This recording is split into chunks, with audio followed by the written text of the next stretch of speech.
all about your hot topics. Ndimunotitumira nyaya dzenyu dziri kupisa mahotsotso enyu. Feel free to do it on our WhatsApp platform. Tumira imimi anonymously. No need for you to drop your name. So Sahky G says, I'm ready. Mangwe hande. Yebo asingeneni ku hot topic yethu yanamhlanje lalelani. Hi KVG and Sahky. I am a guy aged 32 years, married with one child. I married my wife in 2023 and we had quite a difficult start to our marriage because my wife was always going back kumbakwavo neurwere. To tell you the truth, I can't even explain kuti airwara nei, but aingote akarwara. Vabereki vavo ndikavazisa vaiuya vomutora voenda naye kumbakwavo. It became a norm kuti once or twice a year anorwara vachimutora. Let me make it clear, kudare, kuti I would take my wife to the hospital vachishaya kuti chi. So pazvakaitika muna November last year, my wife akarwara zvekutadza kutofamba. Handinaombovaudza, I called my pastor and they asked me to bring her to church. I booked a one-on-one for 3 days and we left Ave Kufamba feeling way better. At this time, I had my wife's phone with me. I never responded to messages, just calls from work. So when my Ambhuya, her mom, called me on the third day that I would ku guest house, I told her what was happening. Ndakavaudza kuti ndaenda namaiti nokunobatsirwa kwa man of God. I was shocked kutonzwa vakupopota saying, we told you to bring her when she is not well. I explained to her kuti I was tired of doing the same thing. Ndichiunza mukadzi wangu ikoko pese paarwara. I wanted to seek out a permanent solution, but she didn't even give me a chance vachipopota.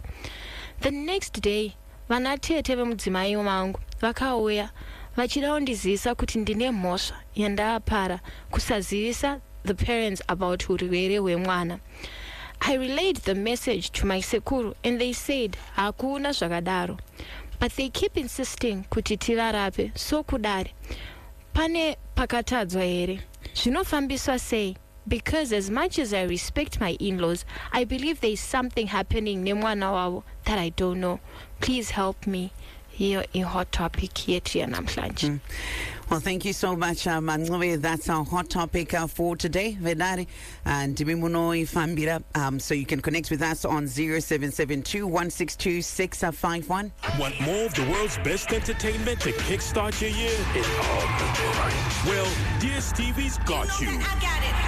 We got kicks, we got scores, we got action, we got roars, we got drama, we got fun, we got more for everyone. We got you. So come on, get connected. There's an upgrade on us just for you.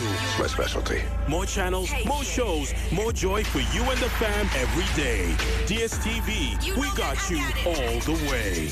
All right, listen, spend $10 or more and pay with Eco Cash at any TM Pick and Pay store for a chance to win USD $50 deposited into your TM Pick and Pay gift card from 12 January to the 8th of February 2026. It will be 4 winners per store every week for 4 weeks. Terms and conditions apply.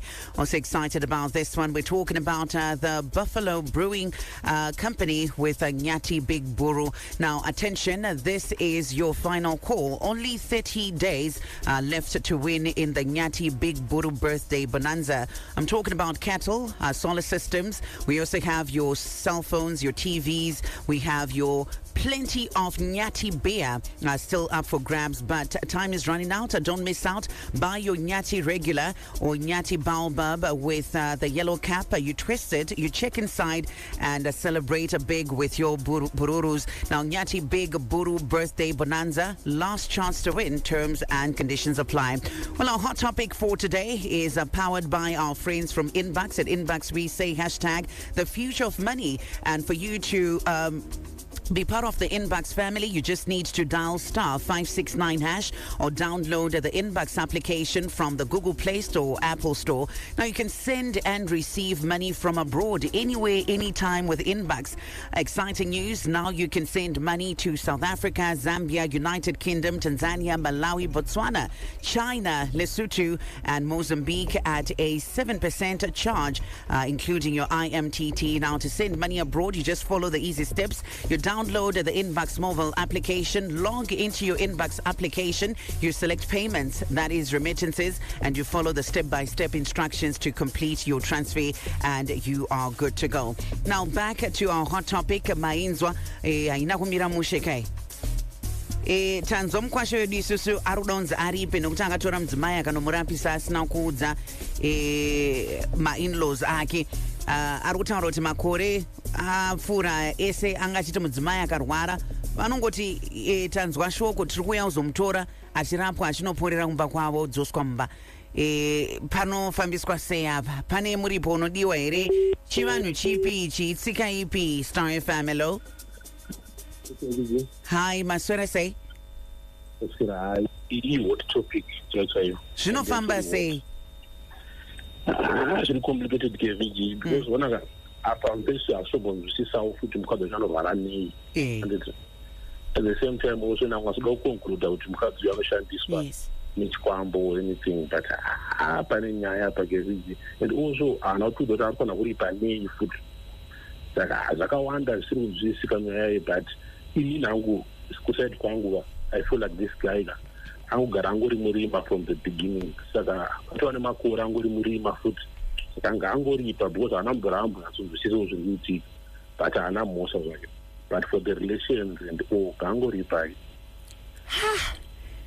Because Anguri Murima is the dandrin, I would inquire also for my wife to way it was no answer. Anguru Alida in single green beer. Asichinzwa warwara tazvinzwisisa but kurwara otorwa uchinoporera kumba kwenyu izvozvo handizvinzwisise izvozvo zvineniwo. The line dropped at 0772162651. Yeah, in a world that we're living right now, people will say that culture is dynamic, right? And a lot of people might then coming in and say, no, it's sika chivano, but inini hangundoda kuziva kuti yakambobvira iri kukare here kuti mudzimai akarorwa ari mumba make ari mumusha make nemurume wake akabvisa pfuma akarwara saki anotorwa odzokera mumba kwavo achinoporera kumba kwavo, and even nyange mukaenda naye kuchipatara musinganyatsonzwisisa kuti chii chamuri kuwana. Ipapo niniwo handinyatsosiye ngoba even lakithi nangikwazi ukuthi nxa usuthethe usungumfazi womndeni omunye usungumfazi wakhona ngale, like they take care of you. They are supposed to take care of you, make sure that you're okay. They're the ones who take you to the doctor and things like that. And I think also there's just something that is off with the family. It looks like they are hiding something. It just looks like there's something they just don't want to tell Mkwasha. Saka panofambiswa sei? Tine solution here apa. Do you think that Mkwasha and his family should push back for answers? Kuti vanzwisise kuti ndatadze ini nokuti ndanorapisa mudzimai wangu kubva 2023 munhu anoti akarwara anoenda uko. It must be a lot on him. I think apa asvika ka because ndopa vakutaura zvekuripa kanga vachitaura kuti this time he decided not to tell them kuti mudzimai arwara, angoita take matters into his own hands, akamuendesa kwapasta ndokwaanga ari for 3 days it's kuzoziva maybe ndokwava kuripa ndeti unoudzwa mhosva yako saka mhosva yake iyoyo ari kunziye kuti izvoni mwaka hamuna kutiudza kuti ari kurwara. Star FM, hello? Hello. Hi, maswera sei? Maswera sei. Taswera zvakanaka. Tibatsire apa panofambiswa sei? Munoitongo sei hot topic yedu? Okay, challenge iripo ndeyekuti kukanganisa akakanganisa. Matitsanangurira tichidzidza tichitonga iyoyi nesuwo tichitodzidza kune vakateerera. Pasika dzedu kana munhu akaroora ndiwe une kodzero yekurapisa mudzimai wako kana achinge arwara. But unofana kuinforma hama kuti mudzimai asunza zvakanaka, so that if anything happens vanenge vachiziva. So kana ukafonera hama kuti mudzimai asunza zvakanaka vakati uya naye ndovaridze mwana vanenge vaita mwana wavo.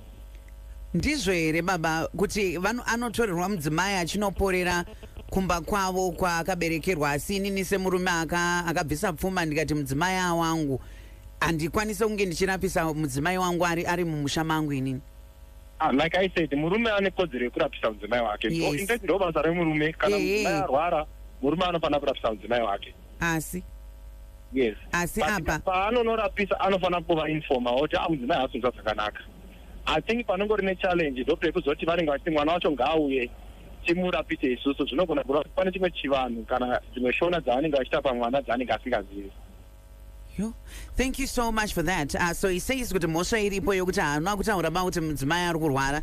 But remember, he says this is something that has been happening. He said once or twice a year, I know that this thing has to happen. Yokuti anotorwara chete achidzokera kumba, right? And he said this year, I'm sorry, I'm not going to go by the book. Totedzera zvatandiri kuita zviya. Ndichamboedzawo inini a permanent solution to this. Ndichaenda kuna pastor vangu ndonoti tinamatirwe tiite sei ndo pari kunzi pane mhosva yemukwasha kuti haana kutaura akatora mudzimai achinomurapisa. Ari kunzi aripe, anoripa chii, maswera sei? Maswera sei. Taswera zvakanaka dia. Pinda nemo hot topic yedu yanhasi hameno munoitonga sei muchiititsananguriro kana muri kuona kuti pane mhosva here? Yakaoma masizi vanaso Postina. Nyaya iripo ndeyekuti yes ane mhosva yekuti haana kutaura. Okay. And secondly, ivo anatezvara vane mhosva yekuti vari kuita zvinhu zvavo secrecy, saka pane kuhandirana on both cases. Uye haasi atoneta here nekuhandirwa makore ese kubva paakaroora? Atori right, atori nekodzero yake, because imi muri kuenda kunorapisa mukadzi wangu hamusi kuuya muchinditaurirawo. Kundipirawo kana muri kunorapisa kana muri kunoita chivanhu chenyu. He is also supposed to know. I think so too. Andingagare nemukadzi wandisiri kuziva kuti ane chivanhu, ane zviri paari or whatever is happening. Mondiita in secret. Saka 2023, this guy akasimba because vari vamweka inini ndiri ndinongokudzosera kungotava chimborapisai mwana wenyu kana mazofunga mozomudzosa kana mazonditi ndipinde mupicture because kana makatambira mari yangu handisi kutaura kuti ndamurume wemudzimai ndaane kodzero. Yes. Ari mumaoko angu ende ndaane kodzero. Iye paakareswa ndevovo kutipa kuti haana kutaura kuti mwana aita sei arwara. Yes. Saka kana dziri kuripisana ivo vanatezvara or vane an issue because everything they've been doing is been in secrecy. Inini ndinotonzwa kurwadziwa nemararamiro ataakuita unoziva. Saka panoitwa sei? Anofana kuripa here? Muri kutenda here kuti zveshuwa shoko rakabva kuma in-laws rekuti arofana kuripa nekusataura? Anofana kuripa? Pamwe pacho asikana kungoavoida kutaura kana ma-issues anongoripa. Handiti toda kuavoida kuvaka ukama huripo. But in future uye akarwara, inini ndinongokupai mwana wenyu. Kana ndaendesa mwana wenyu, pamunozodzoka naye ndoti aiwa chimbodzokerai naye kana mazopedza naye mozomudzosa. Because they are still holding on to mwana wavo wavakarodza. Ndizvozvo. Aiwa, ipapo ichokwadi and inini handina kumbobvira ndafarira nyaya yekungonzi ripa ndobva ndaripa nekuti kuripa kubvuma mhosva and pachava nerecord yekutoti mangwana nyange ukada kuzoti uchisimudza muromo wekuti but paya ndakazongoripo hangu kutiti but record rekuti kuripa kubvuma mhosva and mangwana zvinozogona kumubackfire. I feel kuti kana chese tiri kutenda sedare kuti hapadi muripo kuti murume arapise mudzimai wake. I think panofanira kutoita dare the two families kuti vaonesane and also vataure nyaya iyi, especially yekuti mwana anoti akarwara vabereki vanomutora oenda unorapirwa kumba kwavo achinoporera kumba ozodzoswa kumurume. Zvinofambawo sei? Tichakumbira tine vakuru vanenge vari pano padare vanenge vakateererawo zvakare vatifonere zvichida pane imwe tsika kana kuti zvimwe zvinoitwa pachivanhu zvatinenge tisingazive sevana vechidiki. Tichakumbira kuti mutionesewo ipapo. Star FM, hello. Hello, hi KVG, hi Sahky. Hi, maswera. Taswera. Sorry boss, ndichakumbira kuti muuye padhuze nemouthpiece yenyu. Ndikukunzwirai kure. I don't know if I'm on speakerphone. Okay. I can hear you now. Yes, tinonesa KVG ndeti kuti vamwe varume tinokufunga kuti takaroorwa takagara tajairirwa from day one. Chinoitika ndechekuti mukomana wayo ane 32 handiti vatori nemwana akura munhu. Hakuna kwokuti vabereki vemukadzi vamenya vachimutora ndakaroora kaini anokutorerwei mukadzi ivo ndotovadaidza kuti kuno kwarwariwa kwaita urwere hwemuone mwana ndikuedza kumurapisa ndikudai tobatsirana ari kumba kwangu. Come on. Kana ndakutoendesa mukadzi bheki ndakutoita zvegupuro zvayo ndakumudzorera kumba kwake ndoziva kuti chii chiri kuitika ikoko. Hapana, anongodzoka. Ngagare kumba kwangu, ngaarwarire kumba kwangu, ngazvike kumba kwangu. Come on, thank you so much. Ooh, and the line dropped. 0772162651. Our hot topic powered by our friends from Inbox. And your hot topic here, Nasi Mudzimai anotakarwara. Anotorwa achidzokera umba kwavo achinorwarira ikoko nekuporera ikoko zodzoswa pamurume. And this time around, the guy saying 3 years zvichiitika, and I just decided kuti nditsvage permanent solution. He believed kuti kuenda kuna pastor ambonobatsirwa vakatsvaga one-on-one yavakaita mudzimai akarapwa akapora, but the in-laws were not happy with that, kuti mwana akarwara vakasaziviswa, uyezve kuti mukwasha akanorapisa mwana ivo vasingazive. Vari kukumbira muripo, panoripwa here? Ndo hot topic yedu. Maswera sei? Hello. Hai, maswera zvakanaka? Maswera sei? Aiwa, taswera, enderera inyu mberi. Hey, my first time kupinda night. Tinotenda baba wangu, thank you so much. Ndinotenda. Chanda chidangotaurawo kuti mhosva iyi yazoita mhosva kuenda kuchechi. Avaenda kuchechi kavana. Ndizvozvo. Saka chechi yakutotorerwa kunge aita mhosva kuti watora munhu enda naye kwaasina kujaira. Ifoni yakabuda kunaenda kuchechi. Hatina kupiwa umbowo ihwohwo munyaya yedu. But ngatingoti tese matiri nyangwe takarora tinoenda kudzichechi uko nouko tichinamatirirwa tichaitwa zvakawanda zvakasiyana siyana. Saka apa mhosva yacho ndiri kutoshaya inosemuka nayo ichibva vari kuraise questions nekupopota. Kupopota iko kupopota chaiko Ambhuya mukwasha kwatoresa issues. Yeah, so pakadai muri kuti panoripwa here, uyezve kuripa zvokuti tichengete peace kwakanaka here, tichinyatsoona kuti panapa hapana mhosva. Right, sorry, pane zvandichataura zvatinofanira kunzwisisa zvinoitika muupenyu every day. Handi munoziva ini ndakadai ndiri murume. Yes. Panoshaika murume munotongoona vanhu achingovigwa zviri easy pasina matare anotoitika mashoma. Ndizvozvo. Anongotora maminutes, but panoshaika munhu womukadzi kana muchifamba pakawanda kwaitika nhamo panotora either mahours kana mazuva akawanda. Saka inyaya yekubuilda kwayaita inofanira kuhendiwa yakatarisirwa kuti pamberi apa pamwe Mwari vachaita kutonga kwavo sezvo pachingoita urwere zvinozomira sei, vanozoomesera mukwasha how ivo vagara vakutomuomesera iye anga ari cooperative enough kubva kumashure vachihamba vese. Saka pakuripa apa pana amai vambotaura vachiti angoripa